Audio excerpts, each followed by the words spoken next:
it kind of goes something like this. I've had a deeper seeing. I'm starting to recognize what I really am, and somehow suddenly all these emotions, suddenly all this stuff in my mind is suddenly coming back up stronger than it was before. Or we might find that certain parts of our life just really aren't working. For me, it was like after a deeper seeing had happened, that my life just suddenly seemed to get turned upside down. And this was the opposite of what I was expecting, the absolute opposite. I had this idea that once I had recognized, begun to see what I actually am rather than what I thought I was, then all of this stuff would calm down. And it was completely the opposite. Even before a deeper seeing had occurred, even just the intention, the desire, the desperation to wake up to the truth, all of this stuff just started to come to the surface. So I really wanted to take some time today just to look at why that's happening for us and how to work with it as well, because it took me a long time to figure that out. And when I learned how to work with it, the whole thing became much faster and easier and smoother. So most of us, when we've had some kind of seeing, that doesn't have to be a big revelation. It can just be I'm sitting in meditation, I suddenly feel a bit peaceful, or I feel contented. I feel a deeper level of silence. Because you are being that truth that you really are in that moment, what's going to happen then is everything that doesn't agree with this new understanding of what you really are has to come up to be looked at, to be challenged. And what that is in our experiences, I'm getting deeper into the silence, the stillness, the consciousness in my meditations, in my self-inquiry. And then it seems like the rest of my day, all this stuff is just being triggered inside me, and I might even feel like I'm going backwards. I might even feel like I'm losing ground of what I've seen. So I want to look at why that is and what we can do about it. So first thing I want to say about that, if you're going through it right now, and every one of us probably is, every one of us had some emotion or something happen in our life or some thought pattern play again that our mind says should not be occurring. This, if I've had a deeper seeing of what I really am, or I'm starting to understand that clearer, starting to figure out that all of my thoughts about myself are not true, and about everyone else, in fact, are not true. Why then is suddenly my mind coming up with all of this stuff? It's like it's just saying, hey, here's all the stuff. I'm just going to talk and talk and talk and talk and talk.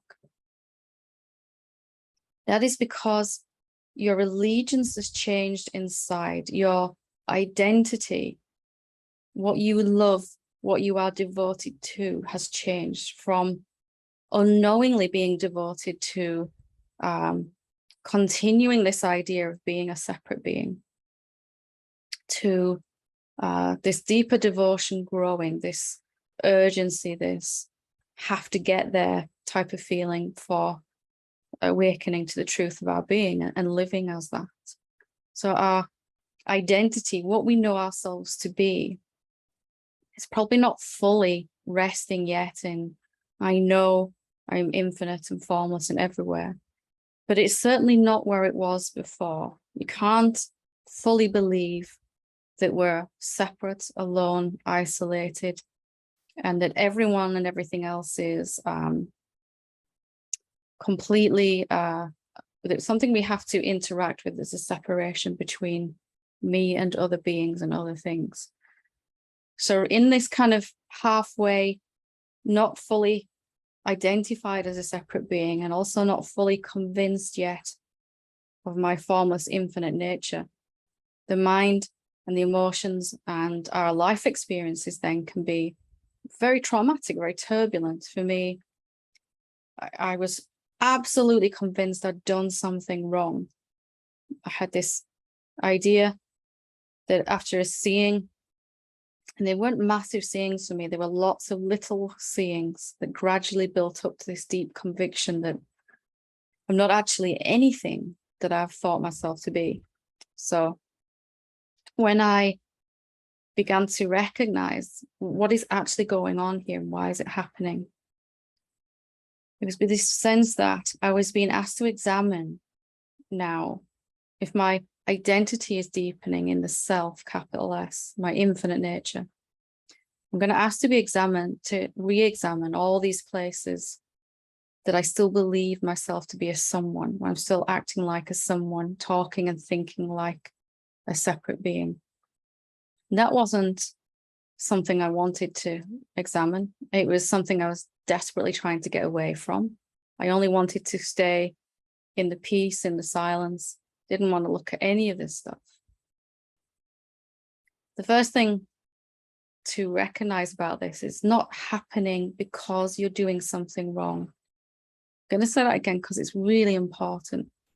It's happening because you're doing something right in your awakening. If your identity wasn't shifting to identifying more as the formless self, and I'm not talking about up here, I'm talking about here, where your heart is, where your love is, what your devotion is to. If that wasn't shifting already, then you wouldn't be troubled so much by these thoughts, by these emotions. If you're anything like me, these karmic patterns were more troublesome, more unbearable after waking up to the truth than before, which seems paradoxical, but because I've seen clearer and clearer what I really am, still living as what I am not, this separate being, becomes really painful, really tight, constricting, and uncomfortable. So if you're in the middle of that right now, first thing you can do for yourself is to rewrite your narrative about it. Why is this happening? Because you're succeeding. If you say, I'm doing something wrong, all this stuff's coming up, I must be doing something wrong, then you're missing a golden opportunity there to really begin to work with this stuff. It's only from seeing that you're not really separate to anything, that's the only time when you can begin to unpick and dismantle and disentangle all these thoughts about me and all these other beings, me and my finances, me and my work and all of that.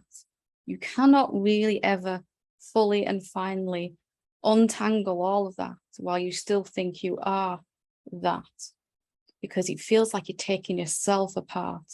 Can't really unravel our egoic structures when we think we are those. Something fights to protect them and hold on to them then.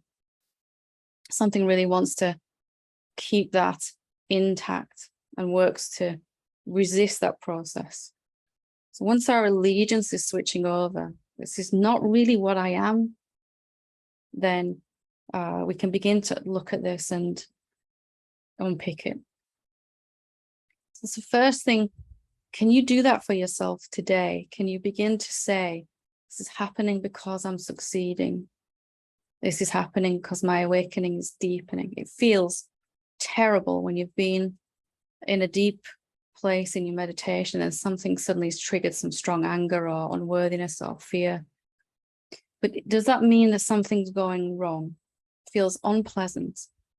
But is that the same as something going wrong? Maybe this stuff just has to come up so that you can see this is not true for me. This is not who I want to be, who I want to live as anymore.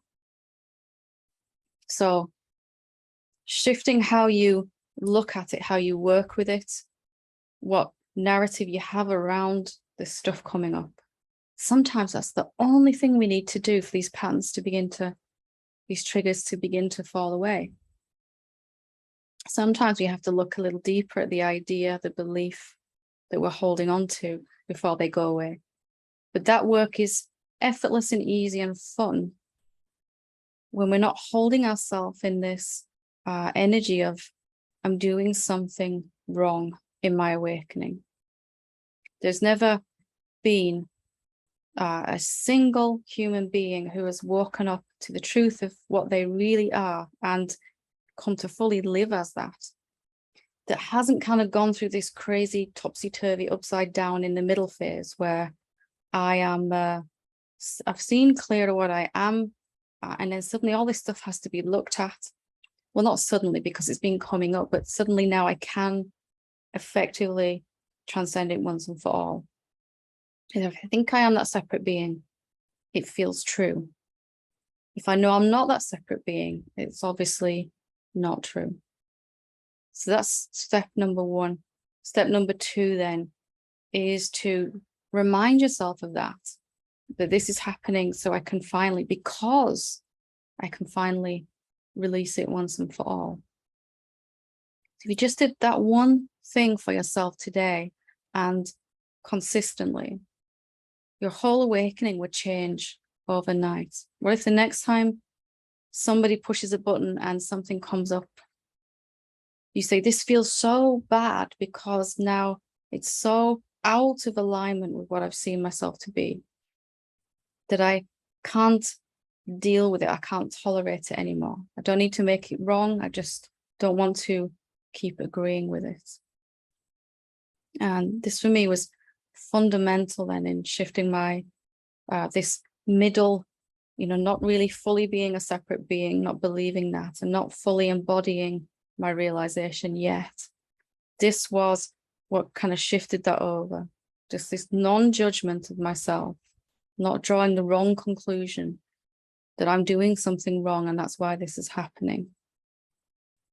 Just looking at your day to day, whether you're just starting a day or you're at the end of it. If some emotion was to come up for you, what would be your first story about that emotion? You go and meet your friend and you get into an argument and you get really angry. Do you tell yourself that shouldn't be occurring or that something's going wrong when that happens? Yes, you'd rather not be angry, but does it mean something that you're doing something wrong? I'm repeating this because it took me a while to get this, and it's the simplest of things, but when you shift the way that you're looking at this, what if you've been so successful at your seeing, whether you realize it or not, that life and the mind is now saying, here's all the stuff that doesn't agree with what you've just seen about yourself so that you can let it go. And we're saying, I can't look at this stuff because it's evidence that I'm doing something wrong. I don't want to see it, pushing it away. You wouldn't be listening to these words right now if you weren't already in the middle of this some way, somehow. And this was perhaps the worst point of my awakening for me, was I'd seen that I wasn't that stuff. That's not who I really am. And suddenly it's right up in my face completely. So if you're going through that, then hopefully that gives you some kind of orientation to work with it more consciously. You could never do anything wrong in your awakening, ever. You can't get it wrong because you're not actually changing into your infinite formless nature. You are simply coming to see what you've always been. And as you see that more and more and more, it overrides this old programming. I have to get, I have to become, I have to release, I have to, all of that stuff. So could you remind yourself? How can you remind yourself when something gets triggered? This actually means I'm doing something right. What could you do? What emergency tool, spiritual emergency could you have? A tool to remind yourself in that moment. Because that's the moment when we need it the most, isn't it? So changing this one thing will change your entire awakening, because you'll be working through these karmic patterns from a good feeling place, from the place of watching them unfold. And instead of, when we're sure that we're doing something wrong, we'll be trying to unpick these patterns whilst we're pushing them away at the same time. Anytime that we're judging ourselves anyway feels terrible, doesn't it? But especially here in this one thing that we want so badly, we want so much, we want awakening so much, to feel that we're doing it wrong or going backwards even, although that may seem to be what's happening, couldn't be further from the truth. So